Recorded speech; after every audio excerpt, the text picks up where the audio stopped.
אוי חלקל תשקיע עובר, חג החנוכה הקים העובר, ובחנוכה נפשי מחשקה לכל נביבה, חמה וסוכה.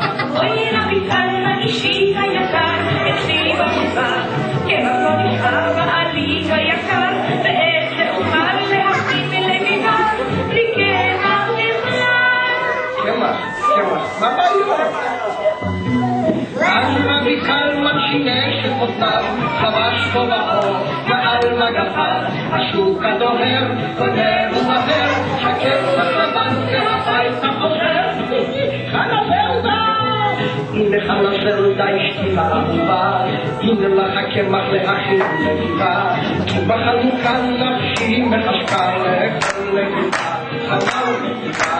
אוי רביטל האישי היקר, אצלי במדבר, שלא נותר בעלי היקר, ואת ייתכן להכין לביבה, עם שמן לילי. שמן, מה לא שמן? שוב משמש רביטל מנוציו, חובש לו באור ונועל מגפיו, השוק הדוהר, קונה ומהר, כד שמן האור והבית החוזר, חנה ורדה! הנה חנה ורדה אשתי האהובה, הנה לך השמן להכין לביבה, בחנוכה נפשי מחשקה לכל לביבה, חמה וסוכה. אוי רביטל האישי היקר, אצלי במדבר, לא נשאר סוכר בעלי היקר, ואיך זה אפשר להכין לביבה, בלי טיפת סוכר. למה סוכר?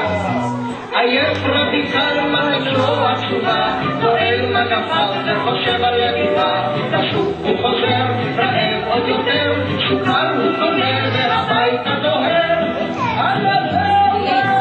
הנה חנה ורדה סוכרתי האהובה, הנה הסוכר הכי לביבה, בחנוכה נפשי מחשקה לכל לביבה, חמה וסוכה.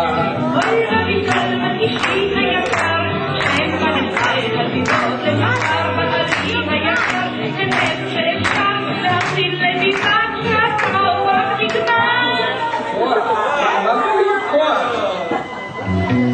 אז רביטל מחולק מגפיו, גורש בסימן, מתחיל סרגוליו, ונש הבצק, יוצק ויוצק, צוחק אחרון רק מי שצוחק.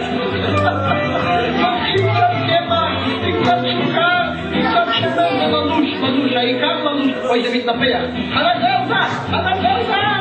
אוי חנה ורדה, כה כפפה, עיניי פתחים, הנה לביבה, בחנוכה נפשי מחשקה לכל לביבה, חמה וסוכה.